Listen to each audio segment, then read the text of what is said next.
Are there, through this, have you come up with any sort of terms that contractors should be watching out for? Are there, I'm sure there's probably some that, they're looking at and saying, well, this is just, extra legal stuff that I can probably breeze over in the contract, but there's stuff that people miss all the time? Absolutely. I mean, there's all the execution and business terms, which are actually, in my opinion, the most important. I mean, it just depends, Kevin, on what area you want to think about. But then, I mean, we now have official partnerships with with Electri, for example. So that's the National Electrical Contractors Association's not-for-profit research foundation. Mm-hmm. We've given access through this partnership to 30 of their chapters nationwide who are all using Document Crunch every day. And what we're doing is we're understanding where the data trends are in that cohort so that Electri can tell its members how it's performing across the 11 riskiest terms that it considers to be important for its members based on a set of standards.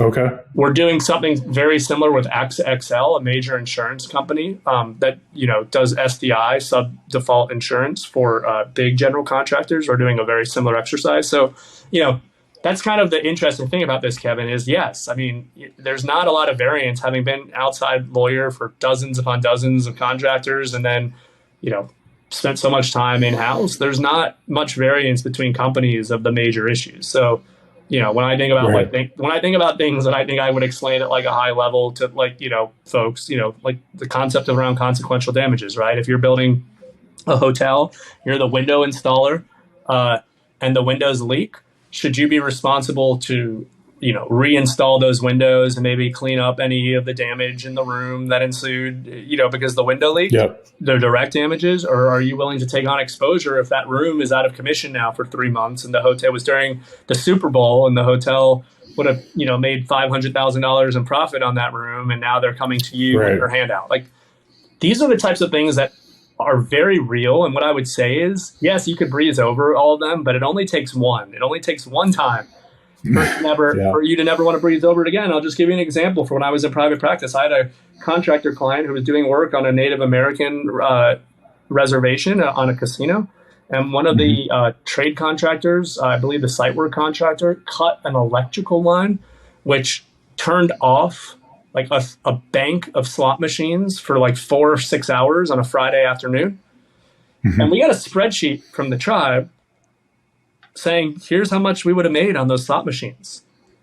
There's just there's no way I can tell you, because I negotiated the contract for that work. There's no way that I was contemplating what the lost revenues would be if we hit the slot machines. Or I've done a lot of work on airports. So if you're on an active airport site and the airline can't operate the gate, what does that mean? These are the types of risks that I don't believe contractors are adequately pricing when they're doing jobs, nor should they be, because they're on the best. These other, entities understand their business and can price around that risk.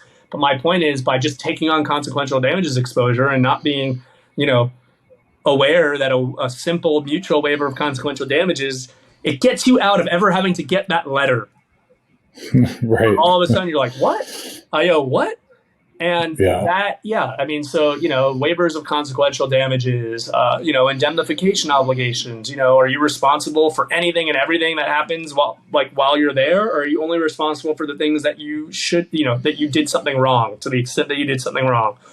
Subrogation rights. I recently we're working with a roofing contractor, and they recently, they're about to go on site, and they have a small scope of work. But what happens if they burn down the entire building? Should the homeowners association be able to sue their insurance carrier, sue them for the whole value of the building, even though they already have insurance for it? So there's certainly terms tied up in the subrogation framework.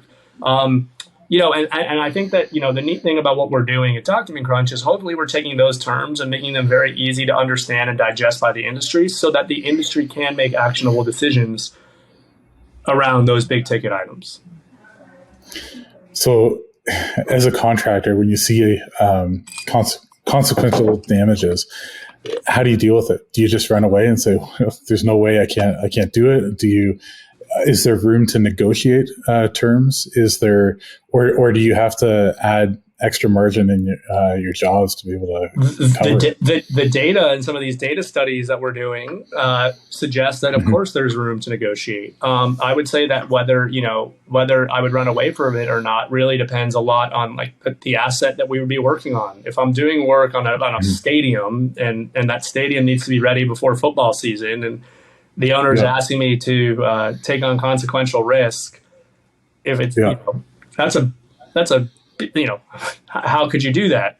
That's just my opinion, of course. Everyone has different risk tolerance. The other hand, if I'm building a small school for a public entity, it's harder for me to wrap my head around like the magnitude of what kind of consequential losses they would really have or be able to prove.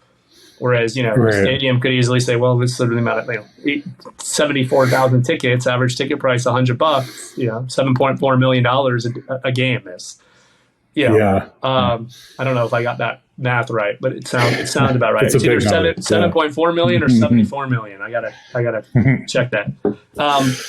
But anyway, that's kind of how we think about it. Yeah. So great advice. At least something for everyone to start thinking about. That's for sure. And I'll tell you, Kevin. I mean, that's the whole point. There's not a right or wrong answer to any of this stuff. It is highly subjective. It's highly dependent on the circumstances. And, that's why, even when I was a lawyer, I felt this way. But at Document Crunch, we don't want to make decisions for you. But we want to arm you with hey, you should be looking at this, and here's some things to think about. And by doing that, you allow people to make good business decisions, like the list of issues that you just went through. Do you run away? I don't know. Do you? Do you price it? Do you try and negotiate it? All these things are fair options to consider. Right. But you have to drive that awareness in order to be able to consider those options. And that's what we're really aiming to do. We're not here to say something's good or bad. We're not here to give you advice. We're here to simply say, be aware and make a good decision. And that's powerful in an industry that, at least in my experience, Kevin, I've been out here for a while. I've worked, across the table from many smaller contractors or, other stakeholders in the industry that just don't even have that fundamental awareness. And now you're in a situation where you're kind of going in blind, and that's where surprises happen. And of course, that's not good for business. Yeah, you're essentially you're providing awareness so that these contractors can do their own risk management. Right? There's a little bit of education here for those that don't have the resources to be able to do it themselves. I imagine that there are. We have a bunch of customers using Document Crunch every single day, and I would imagine that there are probably numerous times where maybe some of the smaller contractors say, "Oh, let me pick up the phone and call a lawyer or my insurance broker or someone to help me with this." Like, it's not that you could do everything by yourself. Maybe there's instances where they say, "I got it. I've been doing this. I'm comfortable with this. Now I understand." Either way, that awareness is absolutely critical. So you at least can consider options holistically and not make decisions based on limited access to information.